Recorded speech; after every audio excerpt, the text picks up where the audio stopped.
नमस्कार, स्वागत है आप सभी का। मैं हूं आपके साथ श्रवण तंबोली। अब वक्त है छत्तीसगढ़ की खबरों का। बुलेटिन में आप सभी को हम बताएंगे कि सियासी गलियारों की खबरों से आपको अपडेट कराएंगे। जुर्म की दुनिया और बारिश की इस बुलेटिन में पूरी जानकारी देंगे। इसके साथ ही चित्रकोट जलप्रपात की खूबसूरती का भी आपको दीदार कराएंगे। कुछ ऐसे ही 10 बड़ी खबरों की फहरिस्त के साथ हम आपको 5 मिनट में छत्तीसगढ़ की 50 खबरों से भी रूबरू कराएंगे। तो चलिए शुरू करते हैं आपका पसंदीदा बुलेटिन। अब छत्तीसगढ़ की बारी।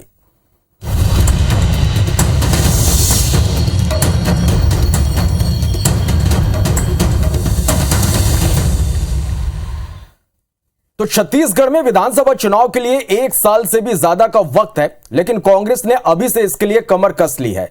पार्टी में अब लगातार बैठकों का दौर जारी है। रायपुर के राजीव भवन में कांग्रेस के ओबीसी विभाग का सम्मेलन हुआ, जिसमें कांग्रेस के ओबीसी विभाग के राष्ट्रीय अध्यक्ष अजय सिंह यादव और मुख्यमंत्री भूपेश बघेल शामिल हुए। सीएम भूपेश ने केंद्र की नीतियों की वजह से ही ओबीसी वर्ग को आरक्षण का लाभ नहीं मिलने का आरोप लगाया। वहीं कैप्टन अजय सिंह यादव ने ओबीसी आयोग में नियुक्ति की मांग केंद्र से की है।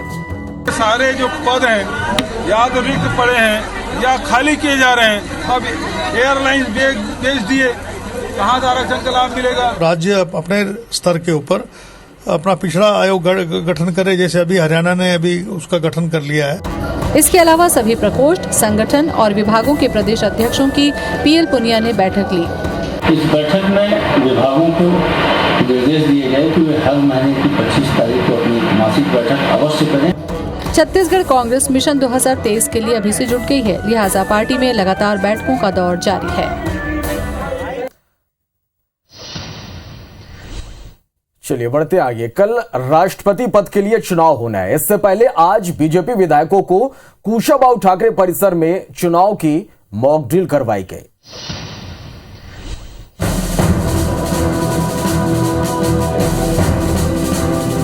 राष्ट्रपति चुनाव के लिए वोटिंग का प्रशिक्षण लेते ये बीजेपी के विधायक हैं, जिन्हें राष्ट्रपति चुनाव के लिए वोटिंग की प्रक्रिया और बारीकियों को समझाया गया है। मॉक ड्रिल में वो सभी प्रक्रिया अपनाई गई है जो 18 जुलाई को राष्ट्रपति चुनाव के वोटिंग में अपनाई जाएगी, ताकि सभी वोट वैध पड़े।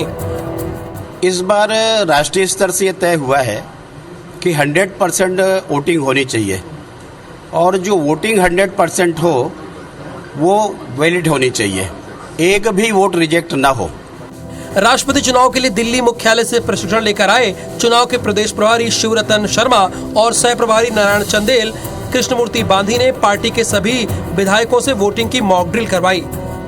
बैठक में बीजेपी के राष्ट्रीय संगठन महामंत्री शिव प्रकाश, प्रदेश अध्यक्ष विष्णुदेव साय, पूर्व मुख्यमंत्री रमन सिंह, नेता प्रतिपक्ष धर्मलाल कौशिक समेत बीजेपी के सभी विधायक शामिल हुए। मंत्री टीएस सिंहदेव के पंचायत और ग्रामीण विकास विभाग की जिम्मेदारी से खुद को अलग करने पर अब सियासत गर्म है। सीएम भूपेश बघेल और पीएल पुनिया ने जहां मीडिया से जानकारी मिलने की बात कही, वहीं बीजेपी ने इस पूरे मामले पर तंज कसा है।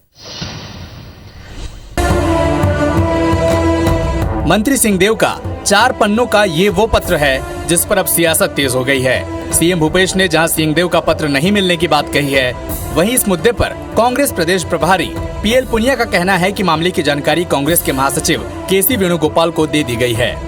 मुझे मीडिया के माध्यम से पता चला है, मुझे पत्र नहीं मिला है। मिलेगा तो मैं उसको परीक्षण। मैंने टीएस सिंहदेव जी से भी चर्चा की है, मुख्यमंत्री जी से भी चर्चा की है, ऊपर भी केसी वेणुगोपाल जी से भी चर्चा की है और इसमें जो भी आवश्यक होगा वो निर्णय लिया जाएगा। वहीं इस मुद्दे पर बीजेपी हमलावर है।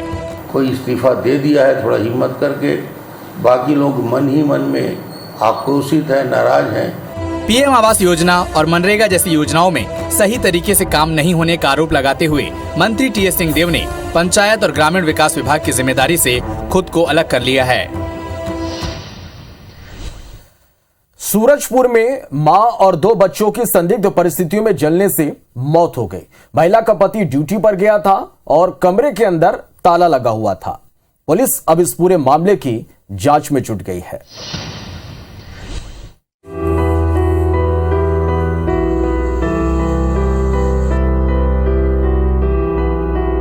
पत्नी और 2 मासूम बच्चों की लाश को देखकर पति का रो रो कर बुरा हाल है।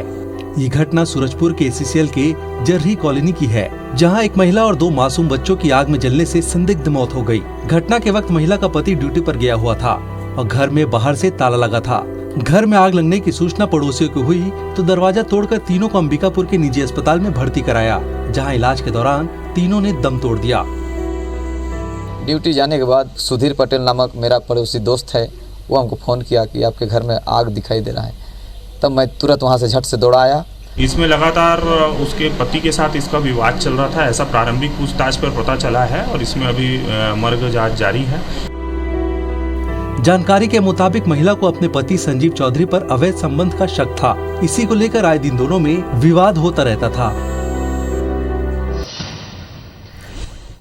इधर जांजगीर चांपा के शिवनी नारायण क्षेत्र में मिले कंकाल की जांच के लिए हड्डियां बिलासपुर भेजी गई है। मेडिको लीगल जांच के बाद ही मासूम की मौत के रहस्य से पर्दा उठेगा।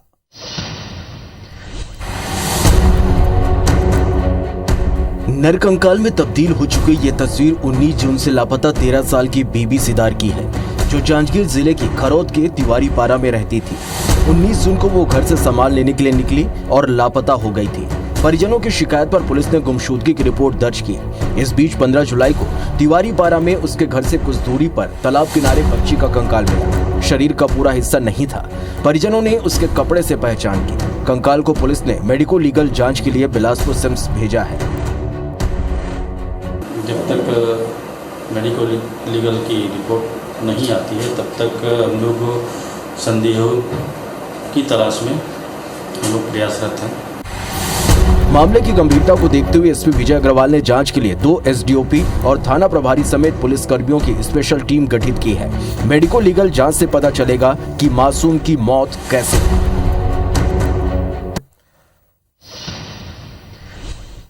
चलिए बढ़ते आगे। वन भूमि पट्टा के लिए बलरामपुर जिले में इन दिनों जंगल की कटाई और उसमें कब्जा करने के लिए होड़सी मची हुई है। 100 से अधिक पेड़ों को यहां काट दिया गया है। दूर तक कटे हुए ये पेड़ और मैदान में तब्दील होते ये जंगल। ये तस्वीर है बलरामपुर की। पट्टा पानी की होड़ में इन पेड़ों को काट दिया गया है।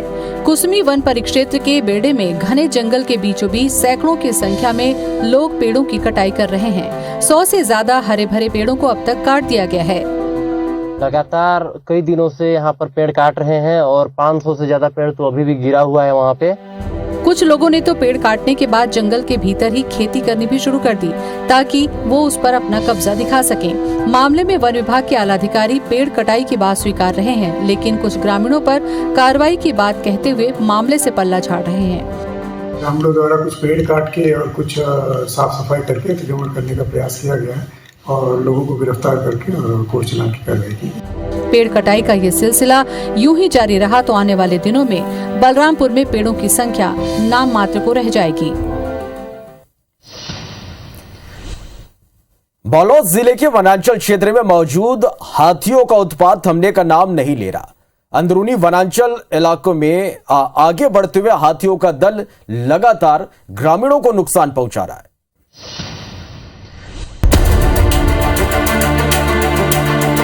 गांव में तहस नहस करने की ये तस्वीरें अपने आप में हाथी के उत्पात को बयां कर रही है। बालोद जिला के वनांचल क्षेत्र में मौजूद हाथियों का उत्पात थमने का नाम नहीं ले रहा है। अंदरूनी वनांचल इलाकों में आगे बढ़ते हुए हाथियों का दल लगातार ग्रामीणों को नुकसान पहुंचा रहा है। दूसरी ओर हाथियों की मौजूदगी से ग्रामीणों में भी दहशत का माहौल है। तोड़ फोड़ बहुत ज्यादा करे है, पेड़ पौधा मन के नुकसान बहुत ही ज्यादा करे है। यहाँ पीछे में पूरा सब्जी बाड़ी भी लगा रही से उलकर भी नुकसान करे है। दीवार पूरा चारों तरफ से तोड़ दे है। और एकदम डर लगे ना, रात के नींद नहीं पड़े है, एकदम नींद नहीं पड़े है, रात में से है एकदम डर लगे। ग्राम दीवार भाटा के फार्म हाउस में हाथियों के दल ने घुसकर वहां लगे पेड़ पौधे बाउंड्री वॉल में तोड़फोड़ कर दी। वन विभाग ने ग्राम मूल्य सहित आसपास के गांवों में अलर्ट जारी किया है। बताया जा रहा है कि इस दल में 23 से 24 हाथी मौजूद हैं। मानसून आने के बाद अच्छी फसल के लिए किसान बेसब्री से बारिश का इंतजार कर रहे थे, लेकिन मानसून इतने मेहरबान हुए कि करीब 2 दिनों तक धमतरी जिले में झमाझम बारिश हुई। तेज बारिश के चलते भखारा क्षेत्र के ग्राम कुसमर्रा और गुजरा के सैकड़ों एकड़ में लगी धान की फसल पानी में डूब गए। पानी में डूबे धान के ये खेत किसानी न होने की वजह से पानी का जमाव। अगर पानी की निकासी नहीं हुई तो भखारा क्षेत्र के ग्राम कोसमर्रा और गुजरा के करीब ये 400 एकड़ में लगी धान की पूरी फसल बर्बाद हो जाएगी। किसान प्रशासन से पानी निकासी की व्यवस्था बनाने और नुकसान की भरपाई करने की मांग कर रहे हैं। फसल में जो पानी डूब गया है लगभग 250-300 एकड़, इस संबंध में हम लोग अधिकारी को बोलते हैं, PWD वाले को, तो वो लोग टाल मटोल करते हैं। भखारा रायपुर मार्ग चौड़ीकरण का कार्य किया जा रहा है, जिसमें कोसमर्रा में पुल का निर्माण कार्य जारी है, जो विभागीय अधिकारियों की लेट लतीफी के कारण अधूरा पड़ा है। जिला प्रशासन पानी निकासी की जल्द व्यवस्था करने की बात कह रहे हैं। जहाँ पर भी जल भराव हुआ है, किसानों के खेत में फसल खराब होने की स्थिति है, तो जेसीबी चला के या फिर जैसा भी हो उचित निकासी करेंगे। और निकासी के लिए बाईपास रोड बनाया गया है, जहाँ रोड के काफी ऊपर 3 छोटे-छोटे पुल बनाए गए हैं, जिससे कोसमर्रा के किसानों के खेतों का पानी जाम हो गया। जल्दी पानी निकासी की व्यवस्था करना जरूरी है।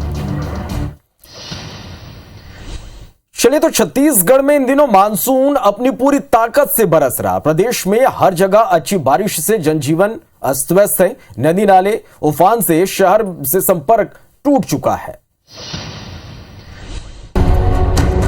महासमुंद में कल से हो रही भारी बारिश से जनजीवन अस्त व्यस्त हो गया। बारिश से नगर के निचले इलाके हाउसिंग बोर्ड कॉलोनी में पानी भर गया। चिंगरौद, लफीन कला, तुमगांव महासमुंद मार्ग पर पुलिया के ऊपर से पानी बहने से मार्ग बंद हो गया है। चारामा घाट में भूस्खलन होने पर पुराने मार्ग से आवाजाही शुरू की गई है। कांकेर NH30 पर तेज बारिश के चलते भूस्खलन हुआ और बड़े बड़े पत्थर सड़क पर गिरने से मार्ग अवरुद्ध हो गया था। धमतरी में गंगरेल बांध लबालब हो चुका है। पानी को देखते हुए बांध के 2 गेट खोल दिए गए हैं। 2 गेट से 10,000 क्यूसेक पानी छोड़ा जा रहा है। 32 TMC की क्षमता वाले बांध में 93% पानी भर चुका है। बीजापुर जिले में मूसलाधार बारिश का कहर जारी है। गर्भवती महिला सरिता गोंदी को प्रसव पीड़ा होने पर अस्पताल ले जाया जा रहा था। प्रसव पीड़ा ज्यादा होने पर अस्पताल से पहले ही नदी किनारे महिला की डिलीवरी करा ली गई। इसके बाद जच्चा बच्चा को मोटर बोट के द्वारा स्वास्थ्य केंद्र पहुंचाया गया। बस्तर के सुप्रसिद्ध चित्रकूट जलप्रपात में इन दिनों पर्यटकों का तांता लगा हुआ है। बस्तर में हो रही बारिश के चलते जलप्रपात अपने शबाब में है और पर्यटकों की पहली पसंद ये बना हुआ है। ये है पानी से लबालब, उफनता और खूबसूरत जलप्रपात चित्रकूट का नजारा। बारिश ने जिसमें 4 चांद लगा दिए हैं, जिसे देखने के लिए सैलानी दूर दूर से पहुंच रहे हैं। बारिश ने एक तरफ जनजीवन अस्त व्यस्त कर दिया है तो दूसरी तरफ प्रकृति की खूबसूरती बढ़ा दी है। पर्यटक इन नज़ारों का लुत्फ केवल दिन में ही ले पा रहे हैं, क्योंकि यहाँ बिजली की व्यवस्था नहीं होने से वो काफी दुखी भी हैं। बहुत अच्छा लगा है, काफी इस वर्ष पानी बहुत भरपूर पानी आ गया है जुलाई में, लेकिन थोड़ी सी निराशा है क्योंकि यहाँ पर जो बड़ा स्ट्रीट लाइट था वो चल नहीं रहा है। दरअसल लाइट न होने के कारण पर्यटक यहाँ ज्यादा देर तक जलप्रपात के नजदीक नहीं रुक पाते। PWD विभाग के द्वारा जलप्रपात के नजदीक फ्लड लाइट लगाई गई है, लेकिन बीते 3 महीनों से ये लाइट बंद पड़ी है। पहले लाइन पूरा अच्छे तरीके से कार्य कर रहा था, लेकिन लगभग 2-3 महीने से बंद पड़ा हुआ है। देखना होगा कि ये जलप्रपात रात में रोशनी से कब गुलजार होगा।